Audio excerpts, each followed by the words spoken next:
इमा तो हाउसफुल हो गई। अरे हाँ, अच्छा वैसे मैं बंसीला पहले भेज दे रही हूँ। फिर ओहा टिकट तो ले ली हुई ना? तुमन बंसीला नहीं जानो, ओहा बहुत होशियार है। फिर बंसी कहाँ है? मोला दिखत तो नहीं है। अरे हाँ हाँ, चल चल चल चल।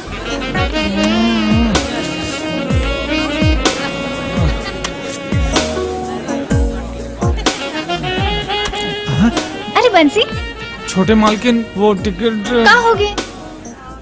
कुछ नहीं है। मुंह कबर बनाए हंस।